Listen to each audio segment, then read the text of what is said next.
Vallabha Girivaradari Jaya Gopi Janavallabha Girivaradari Yashodanandana Braja Janaranjana Yashodanandana Braja Janaranjana Yamuna Tira Vanachari Yamuna Tira Vanachari.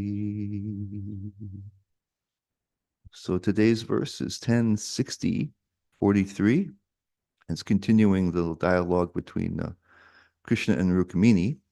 And uh, Krishna Krishna began by telling her that all the trolls and all the haters that have been talking all kind of trash on him all these years were right, and that actually he didn't deserve someone as exalted as Rukmini, and so he was willing to give her an opportunity to branch out and find a proper husband.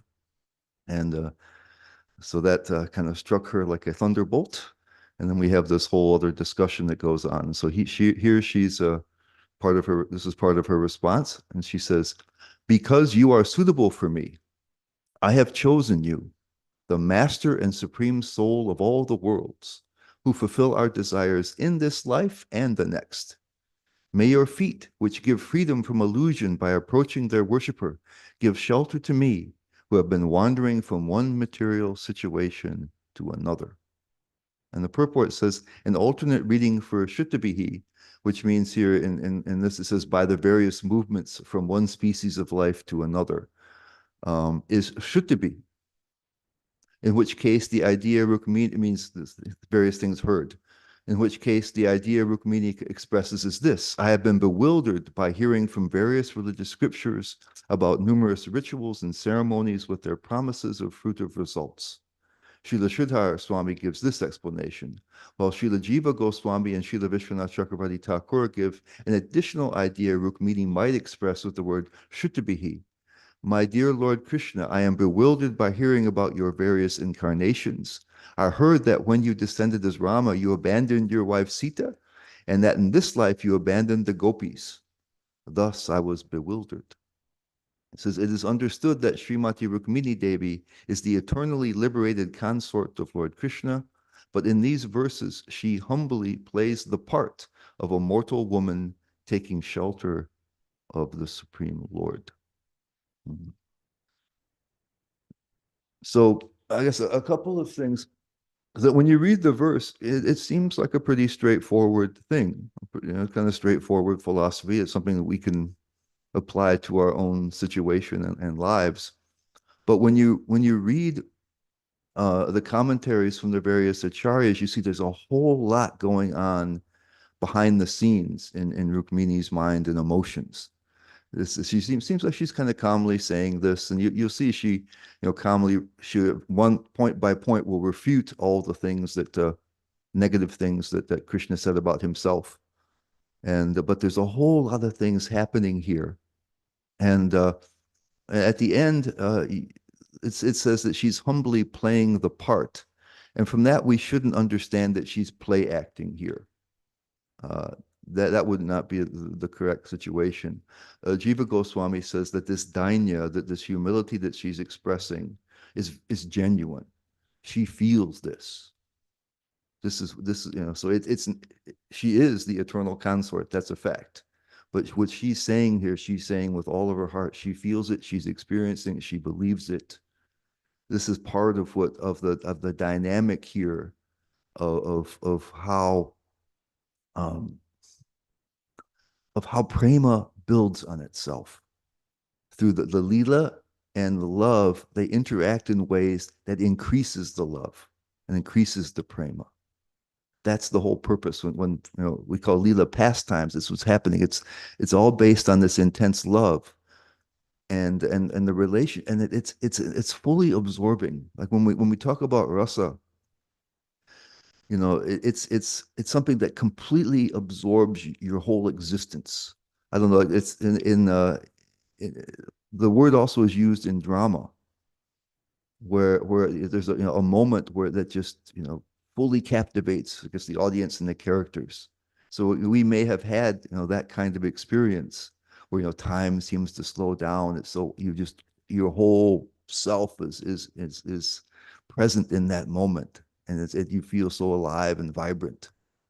And so rasa is like that, is fully encompassing. There's no like, commentary in the back of the head. There's no multitasking. It's right there, and it's vibrant and deep and powerful. You know. And so what's happening here, through the actions of prema and yoga maya and the circumstances, when Krishna introduces even the notion that he might leave her, this sets off this incredible, series of emotions and thoughts and just it's like a lightning bolt that just explodes her world. And so there's all kinds of contradictory things going on here.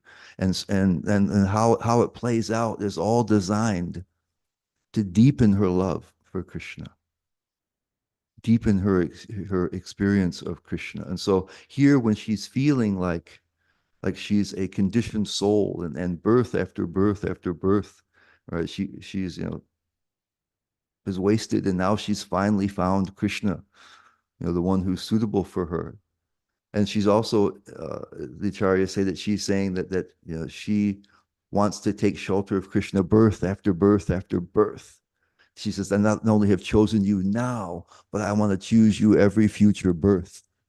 And so out of her ecstasy, she's seeing herself that way, as a conditioned soul who somehow encountered Krishna this time.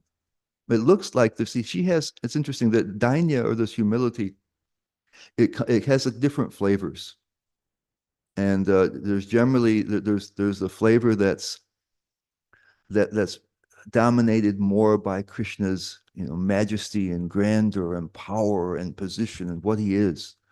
How great Krishna's greatness, and it's Aishvarya.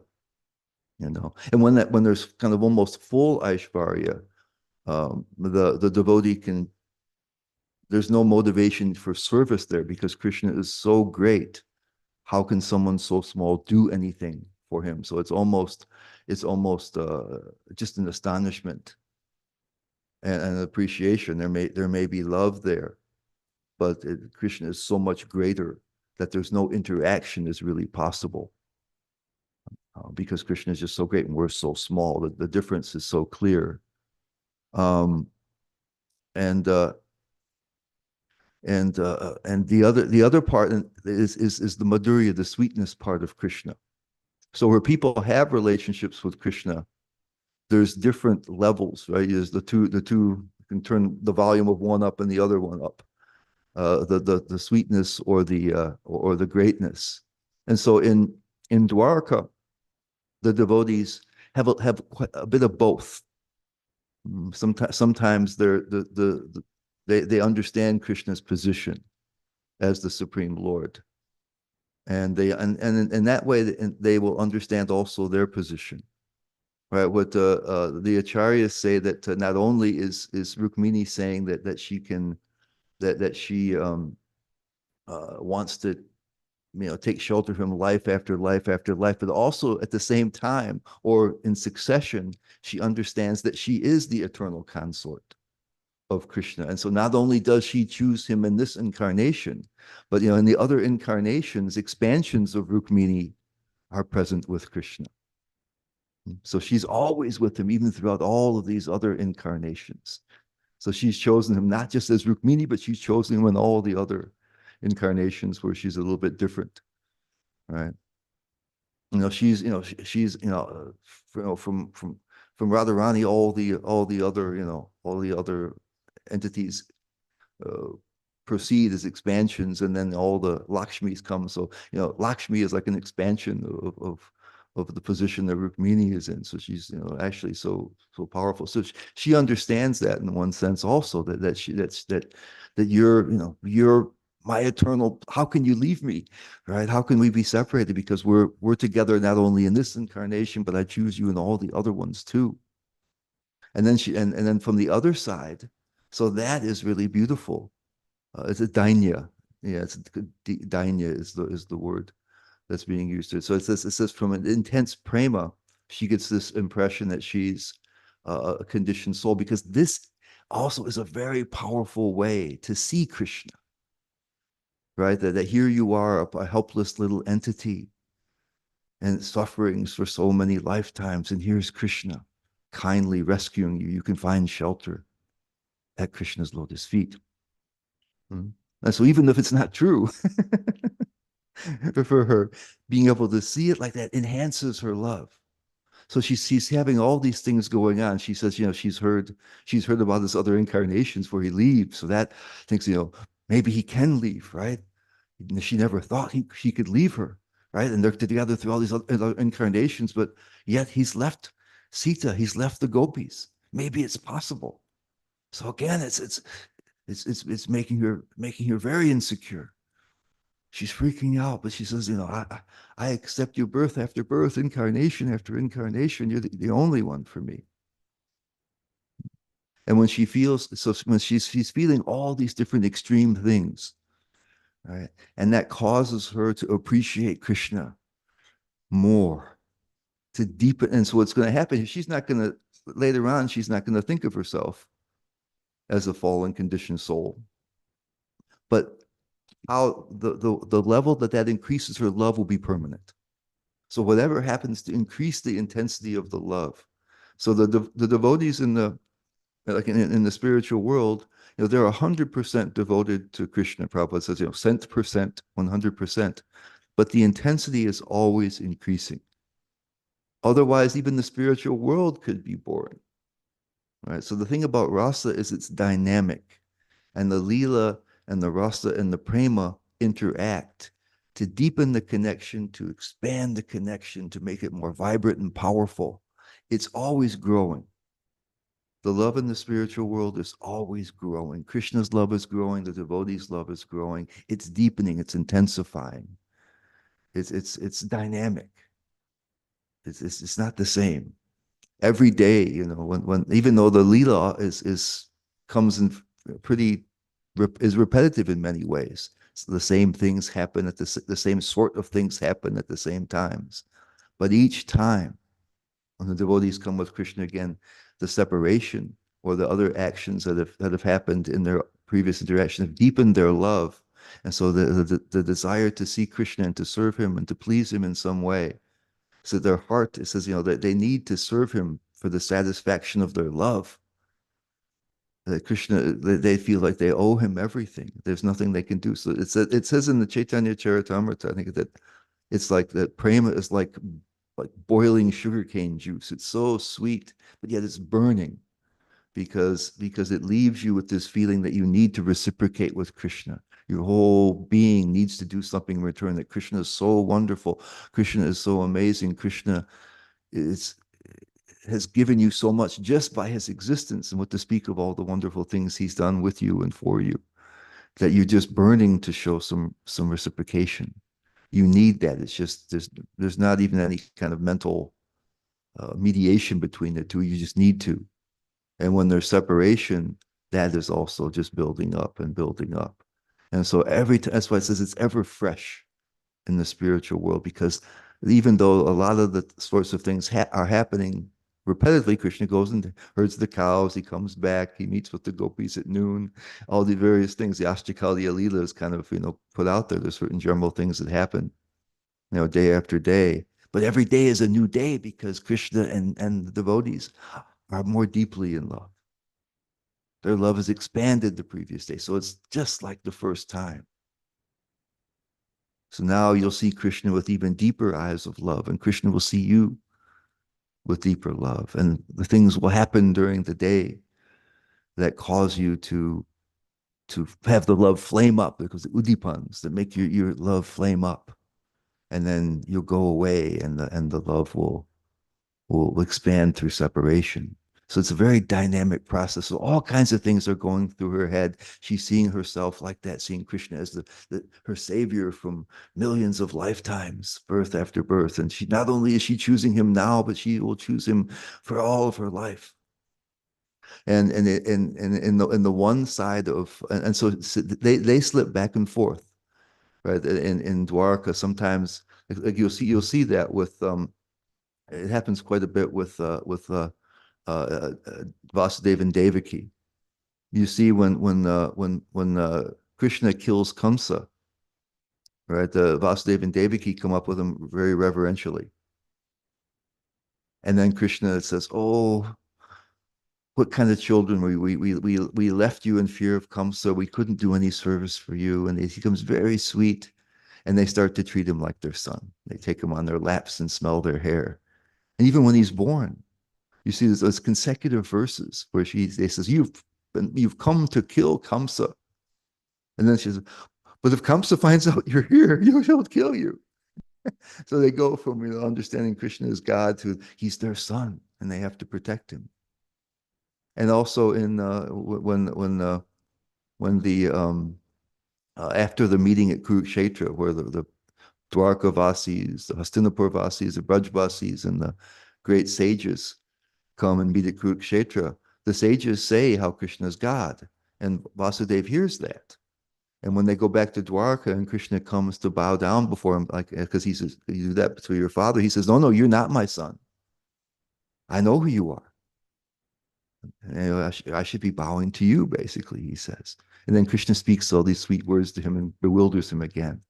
So they straddle the line. Sometimes they know who Krishna is, and sometimes they don't, and he's just their friend or their husband or their so it seems like somehow those two things have kind of come together here with Rukmini. So when they think that Krishna is just a person, then they feel like they're just persons. And when they know that Krishna is God, then also they may understand, that they're kind of his associates, that they're not just regular persons either. And so she does that. She at the same time is understanding that she has pastimes with him in various incarnations. In one sense, she knows that, and then at the other sense, she's thinking of herself as just a human. And but here she's speaking of him as the supreme soul. So somehow those things are kind of mixed up. She's seeing him as God, but then she's also just a person. So these things are happening. All these contradictory things are going. It says also she has two notions of the feet. She said it says that when she's thinking she's an ordinary person, and Krishna is so great, right? Then she just wants to be at the feet of the Lord because you can't really have that much of a intimate relationship. So she wants to be at the feet, right? That's the kind of dainya that comes, the humility that comes from the notion of a preponderant notion of Krishna's power. There's still enough sweetness that you can approach the feet, but there's that, and so you humbly go to the feet because you've Krishna is so great and you're so small, but he's wonderful. He's so caring and kind that it's not a fear-based greatness, but you just wow, and so you feel um, like you want to be a speck of dust at the feet of the Lord. But then the other one, it says the other thing that she's thinking, according to, I think this is Vishwanath Chakravarti Thakur that says this one, she prefers the feet even when she knows she has a close relationship with him, when she's not that level of humility. But she says the mouth is a little dangerous because things like maybe you should find a better husband may come out of the mouth, so the feet are a safer place to be. Sometimes this is the mouth speaks nectar, and sometimes the mouth speaks these things that cause fear. So she feels safer down there, so you won't do this to me any longer. So I just want to go to the feet. Don't be saying this any longer. You know. So it's just all these things are going, and they're sincere when she's speaking in this way. She's not just kind of putting on an act for our benefit. She's feeling this deeply. It's intense prema. Jiva Goswami says it's intense, and so what's happening with rasa and with prema and the yoga maya and the lila, it's all this. It's all about intensifying. You see Krishna in new ways, in more intense ways. You experience him more deeply. And that just causes your feelings of obligation. And it's unmediated. It's not you just feel it. Like you have to do something for Krishna. You absolutely have to. He's so wonderful. And so it's deepening all the time. So all the different lila, it's not, it's meant for that purpose. It's churning this ocean of prema.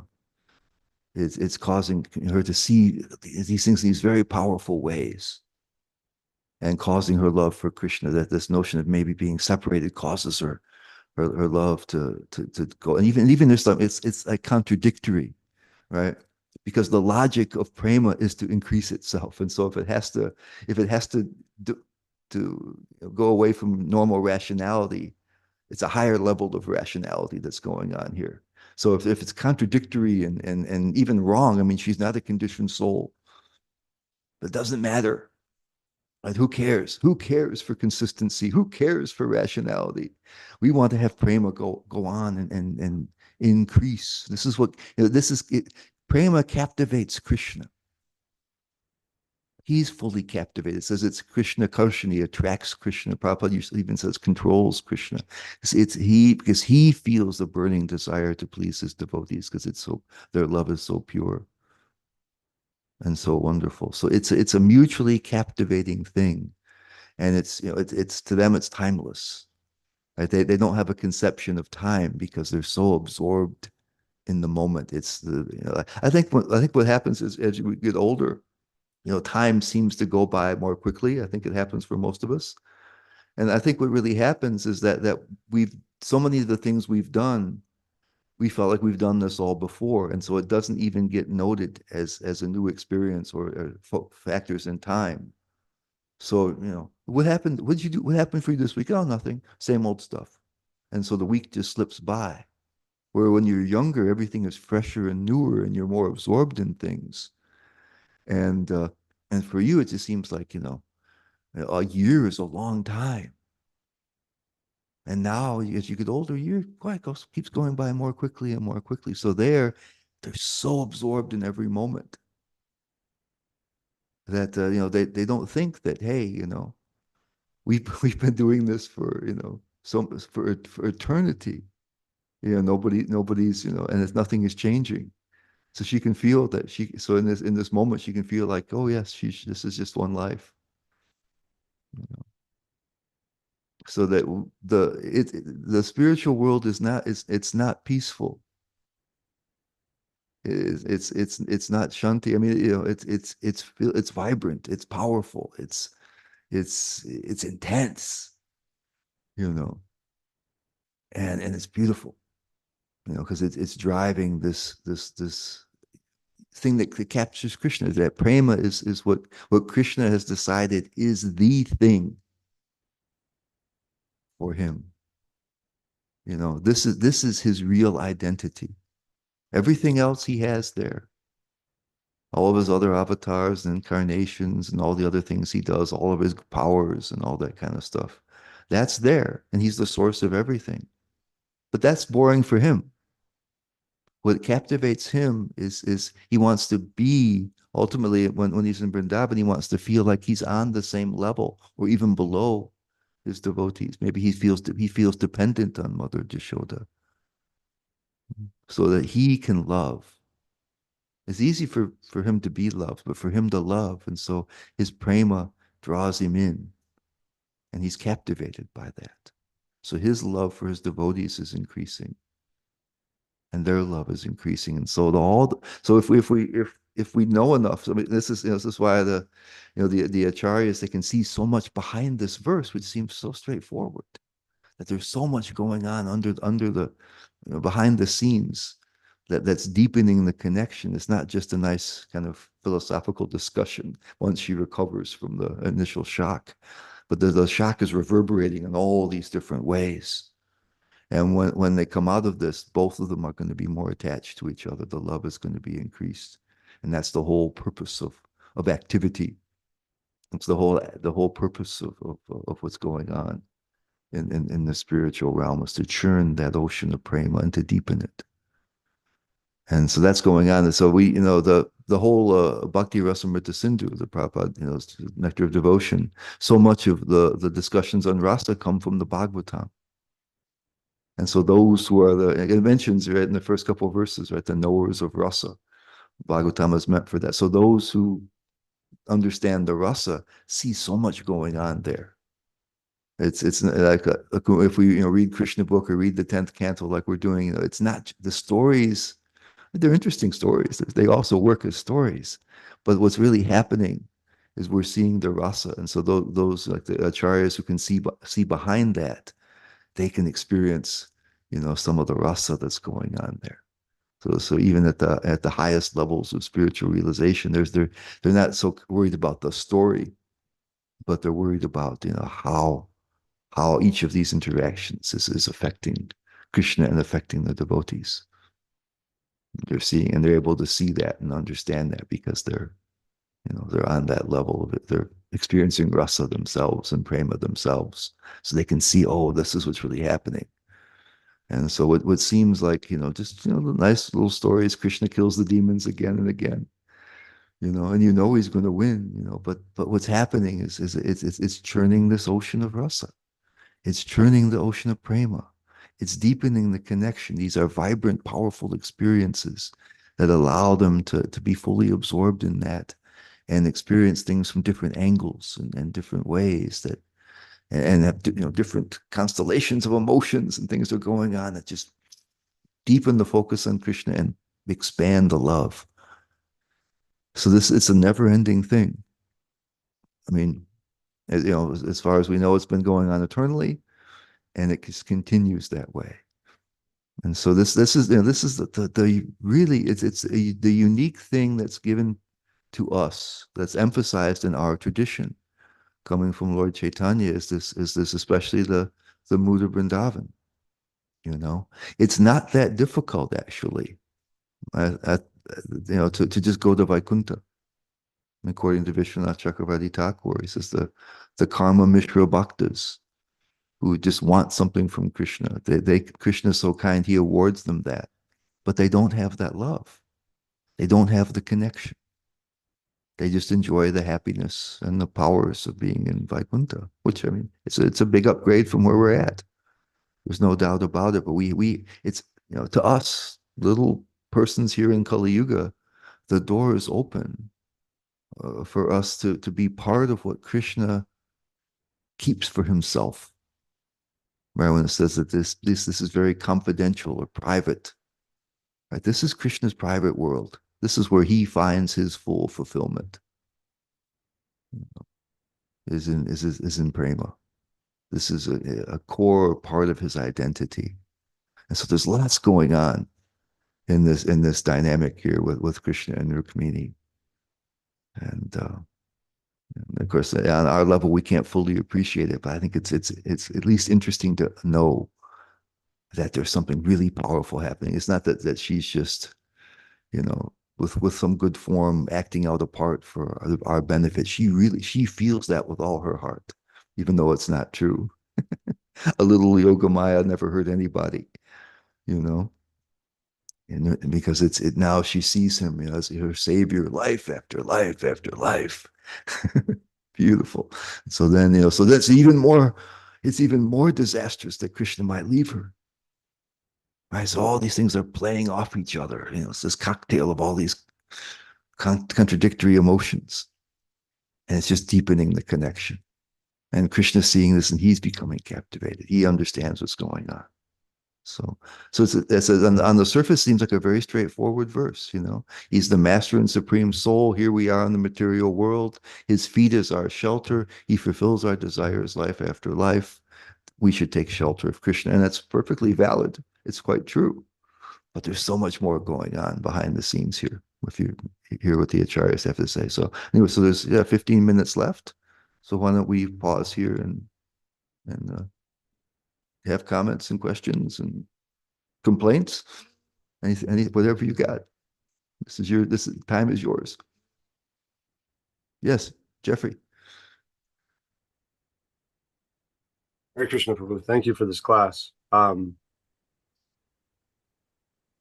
My question revolves around what Rukmini is saying here, when she says, because you are suitable for me. So she's gone and refuted. I guess, first of all, I think that the beauty of this chapter is historiographical, in that at the time that this oral tradition would have been really gaining a lot of steam, you have a woman who is one of several wives of a king making a very distinct Sankhya-based argument against the supreme personality of God. I think that's very important that we acknowledge that that is coming out of this text at the time that this text was put on paper. But then she says, all right, because you are suitable for me, I've made the arguments, I've refuted everything you've said. I have chosen you. And then she's saying, may your feet approach their worshiper. So I love that she says that, because it's like, all right, I did my part, Krishna. You can sit here and say, oh, I'm not good enough, you should have chose those other kings. But I already refuted all those arguments. So now it's your turn to step towards me. Ah, that's And nice. Yeah. I like that she's almost demanding it. Like, I did my duty. Now it's your turn. And to have that kind of confidence in the face of the Lord when he's demurring and dodging in a playful way, she's like, all right, cut the S and let's talk about what's really going on here. And I kind of really like that about Rukmini, and how strong, intelligent, powerful the Bhagavatam paints her after having been distressed and rescued and all of that kind of very misogynistic type of stuff that happens in every story from that time. It flips it on its head and says it's not just this helpless princess that needs to be rescued.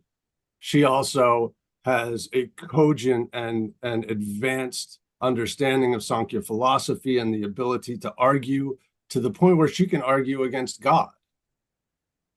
And I think that that's a pretty valid and beautiful aspect of this pastime. I tend to find the political, the religious texts, because it's there, and it's really clearly there in this one, as far as I can tell. I mean, I'm definitely not an acharya, but am I off the reservation with that observation, I guess, is my Not at question. all. Not at all. So there's nice. I mean, it's interesting. Even when she was powerless, she didn't just reach out to Krishna because he could save her, but she had heard about him, and so he was the one she wanted, and so she was the one who reached out to him, and she even suggested how he could go about doing it. So she was even at her most powerless. She was kind of proactive and intelligent. She said, here's the place where it might be easiest to kidnap me. And then he followed that, So he sent, because she'd heard about him from Narada Muni, and so she decided he was. It wasn't just that she didn't like, and he had reason not to dislike Mhm. who she was going to be married with, but it's that this is the one she wanted, and so she was resisting the arranged marriage always from the beginning. And so, because it was an arranged marriage, it wasn't something that was done, by force. It was, the arranged marriage by her brother, and her father was going along with it. And so I want out of that. And so I want this one. And so she took action even from the beginning, even when she Mhm. was relatively helpless. That's a very good point. Thank you.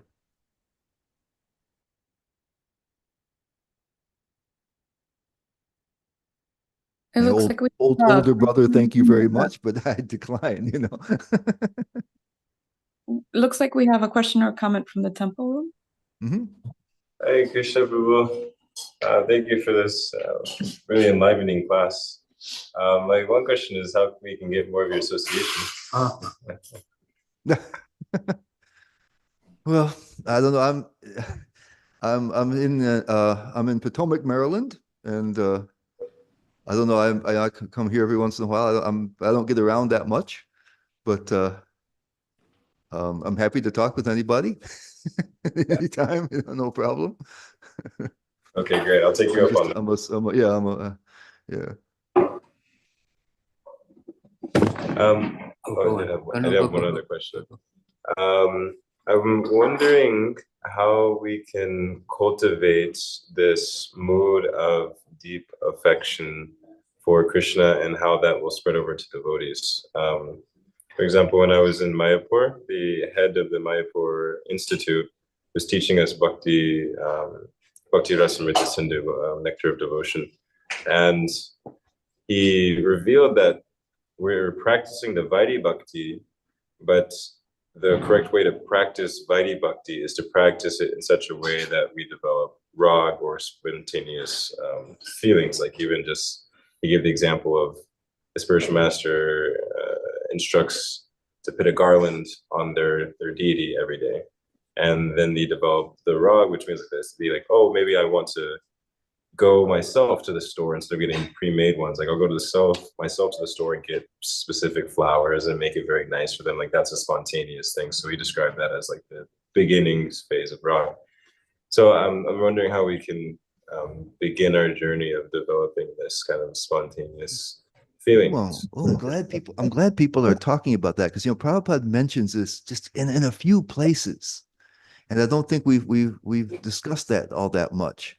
But there's he mentions something similar in the Nectar of Devotion. There's like he said, like by the order of the spiritual master, somebody is ordered to do artik in the morning, and then kind of that they become a little more attached, and they want to just that do it nicer, do the service more nicely.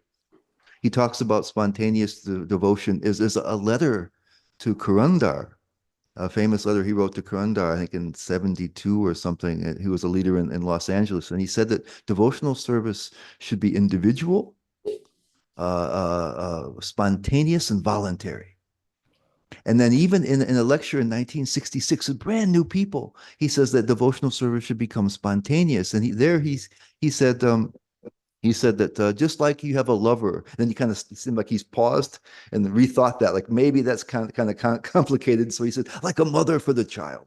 So he says that there, and then he talks about, he mentions it again in there's the purport. What is it? It's in the third canto where Lord Kapila Dev is discussing devotional service, and he associates it with Ruchi. Because he talks about the fourth verse of the Shastakam. But then what I just ran across recently is it was an interesting thing, and I think this may be helpful to start this out. He says, and it's kind of a weird analogy, but I think I can break it down a little bit. And he's mentioning about spontaneity. It's in a couple of lectures, and it's probably more than that. I found it in a couple of lectures, and he mentioned the practice of that he was familiar with of having fairly young children be married, the arranged marriage of young children who had never even met one another, and how they get to know each other.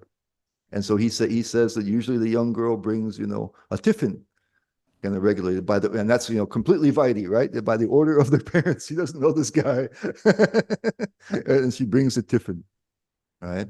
And so he says then by that the relationship happens. So the way I see it is like we like I said, if somebody brings us something, first we just like the gift. Right. And so like when we approach Krishna, we get what we commonly say, the higher taste. Right. When we approach Krishna, even early on, we usually get some reciprocation from Krishna. Right. So I think that's like the tiffin being brought to us. We made some initial outlie, we chanted Hare Krishna, we heard about him, we did something, and we get this little higher taste that comes in. Right. But then he says, and so just like the little boy, he likes the prasad. But then after a little while, he recognizes, oh, this girl is nice. She keeps bringing me she's bringing me prasadam. And so it's not just the prasadam anymore, but it's the person that begins to matter. And then probably from her side, he starts to show more appreciation. She thinks, well, this was just a drag to bring this prasadam all the time, but now he seems like a nice guy. Right. So from us, I think when we deal, Commander, that's great. Thank you. That's a really interesting letter that he wrote. Anyway, so what's supposed to happen when Krishna gives us that little taste? It's like the presence of Krishna is there. Right? His kindness, his love, his mercy, his grace is there. And at first we just kind of think, oh, this is nice. I feel good. Chant and be happy. Right? but shouldn't we begin to appreciate who's behind that feeling? And want, and so I think what in the past, people had this, and I think probably still happens now, but everybody noticed that first you get all this higher taste, and then it kind of goes away. And the explanation given, which I don't think is correct, I think even it's hurtful, says that Krishna first kind of love bombs you to give you some faith, but he's just coming because he's ready to come. But then he withdraws it, and then afterwards we have to earn it. And Krishna's grace is unearnable. Yeah. And so what we have to do is appreciate it, not earn it. That's the way we earn it. If we want to use that word, we earn it by appreciating appreciating the person. And so instead of just being bliss junkies, right? Chanting Krishna give me some more bliss, and I chant Krishna, but that we say, wow, isn't it Krishna amazing? And then we start to engage in a relationship, and that's when I think a little spontaneity can begin to develop. So I thank you for bringing that up. That's been on my mind so much lately. That's funny. I'm glad that people are talking about that. I think it's important. I think it's one of the ways that we'll avoid getting stuck in going through an Arthandavritti. So I'm joyful to hear people are talking about that. Thank you so much. That was such an enlivening answer, and it's been one of my meditations too, of going from like, oh, I have to wake up and I have to do these things, and then I'm bringing myself to the mode of goodness, to gradually like, oh, like Muralidhar is by like appreciating that he comes every day to give us his darshan, and like, Yeah. I want to come and reciprocate with that. I want to come and see him. I want to come and trying to practice like this, and thank you so much. Yeah. So the first thing is that we're more happy to come in contact with him. Yeah. Right. And then later on it becomes more about him and more about him. Yeah. And then we feel more reciprocation. So all those things build. But first it's like, yeah, now I'm eager to do this. Yeah, that's great. That's fantastic. Oh, I'm so happy to hear that. Me too. Thank you so much. Oops. Giri Govardhan Prabhu, I just had a quick question about the word that you used in Sanskrit for mercy. Yeah. Could you spell it, just because I just want to make sure that I have the right word you were I'm not sure if referring it's an H in there. I think it's Dainya, but it could be a DH. Okay. Dainya. No, that's the word that my husband suggested, but I just wanted to make sure that it was the right one. He said he got it from That's the one that's being used by the acharyas. Yeah. it's a Yep. Chaitanya Charitamrita. He said that's the one that he found. Okay. Yep. And That's the one that they were using. Yep. And I just wanted to follow up on the conversation that you had just so beautifully with the Prabhu in the temple room, that it just makes me think of something that I hear from Rukmini Walker Prabhu, which I know you have a lot of association with. Yeah, she's been a great help to me. She's been a godsend. Yeah. The same about you. But about the whole fact that when we can be in that state of gratitude, Yeah. then that helps us just appreciate and be present to Krishna's grace and to Krishna's love, and it grows our relationship to him. And it's something that we could do for our relationships with others as well. Is just to be just to be grateful and to acknowledge that at every moment when we can. Yeah. I really think the second verse of the Shastakam, that's the real message there, is that we have hard hearts. That even though Krishna is giving his name, so many names to us, and it's invested with all his powers, and he gives it so freely. He said, Tava Kripa Bhagavan Mamapi, but then I'm not so attached to chanting. So there's the lack of gratitude and appreciation for the wonderful gift that's given us just freely. And we have that lack of the appreciation for how wonderful it is who's bringing the gift. And so otherwise it's natural. It's natural to feel deep gratitude, but our heart is so hard. That's the problem. So yeah, that's what it is. We need to appreciate, appreciate what we're being given, and appreciate who's giving it. My God. But somehow our hard hearts just say, yeah, well, people get this. Krishna gives this name to people. Why not me? I must deserve it. Maybe I'm even special. That's how I got it. And no. It's causeless mercy, and it's priceless. It's a treasure coming from Krishna's heart.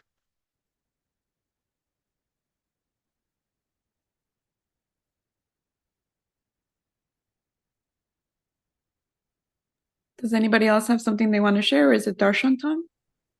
So it's close, huh? Yeah, it looks like the lights are getting turned off. Are we receiving darshan via Jaini Tai Das Prabhu's phone? Yeah, let's spotlight him. Thank you, Giri Govardhan. Wonderful class. Hare Krishna. Thank you, Damodar Priya, for handling the Q&As.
Jai Shri Radha Murli Chagur Chandra Ki Jai.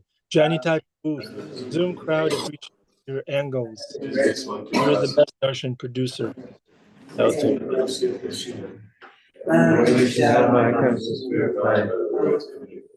Jai Shri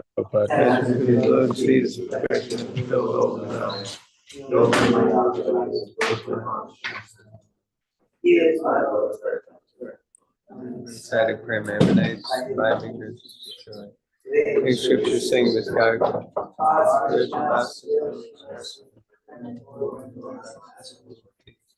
Alas, be merciful unto us, stand in the lotus feet, May your fame be spread all over the three worlds. Thank you. Thank you, Prabhu. Thank you.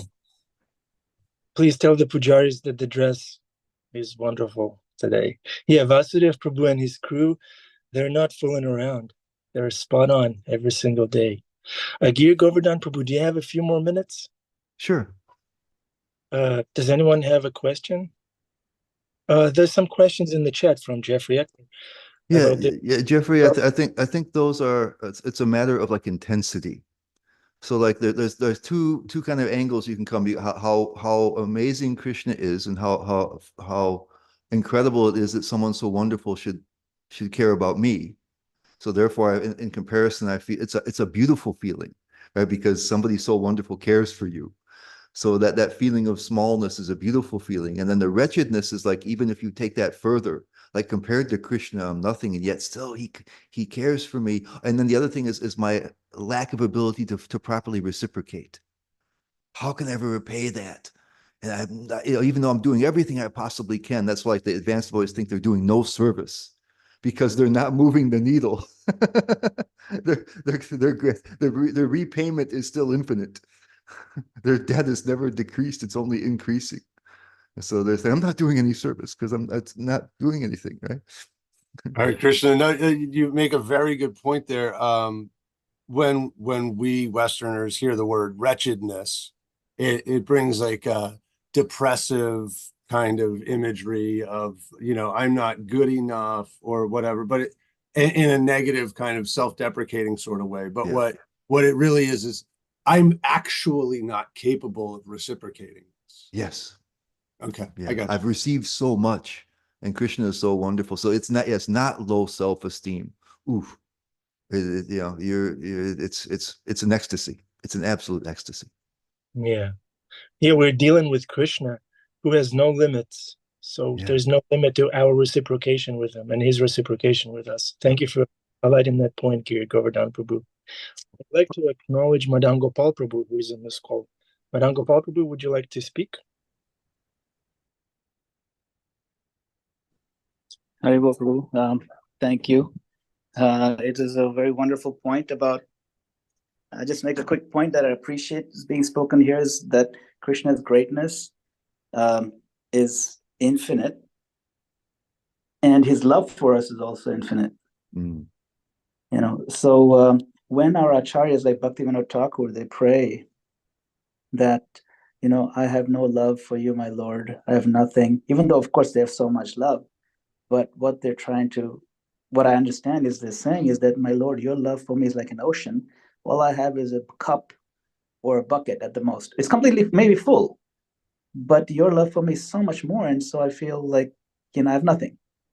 And Chaitanya Mahaprabhu also teaches that in his, in Chaitanya Charitamrita, where he says, Premera Swabhava Jaha Premera Sambandha, Krishna Nahi Mora Nahi Prema Gandha. That the nature of prema, love, divine love, Swabhav, is that I don't even have a scent or a trace of love for you, my Lord. And that is the nature of actual true love.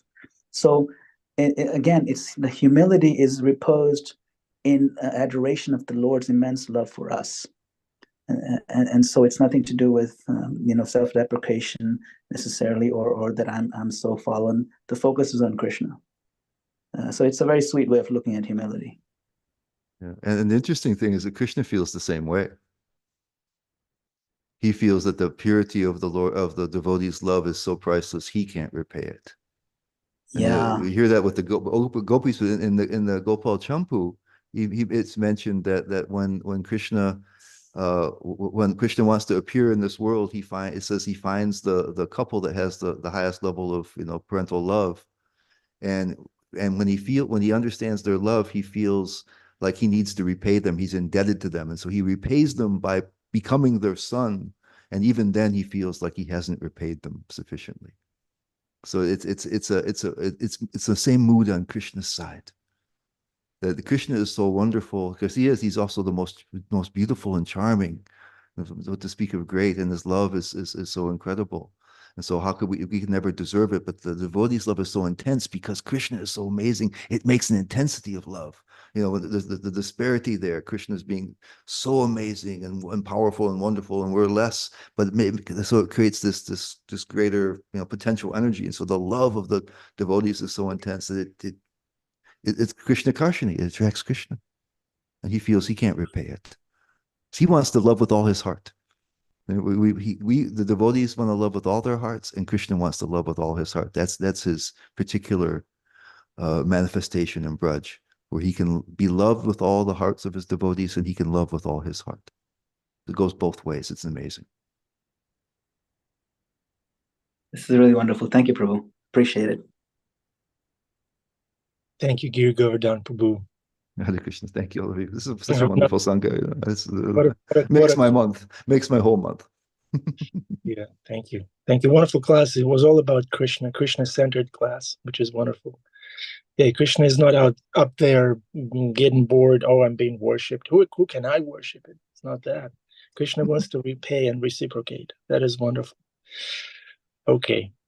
All right. It was nice being in your association, everybody. Have a wonderful day. Always remember Krishna. Never forget Krishna, and never forget how wonderful, unlimited, and humble Krishna is, and how eager Krishna is to reciprocate with us personally. All right. Hare Krishna. Giri Govardhan Prabhu. Yeah, did you see the color coordination on the Giri Govardhan Prabhu's part? The backdrop and kurta is just so pleasing to the eyes, those colors. All right. And your smiles are very pleasing to the eyes. Yeah. I can go on and on forever. Please mute me, Damodar Priya.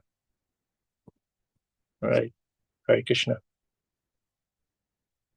Yeah, Van Gogh's almond blossoms. Thank you. Thank you. All right, Hare Krishna. Nice seeing everybody.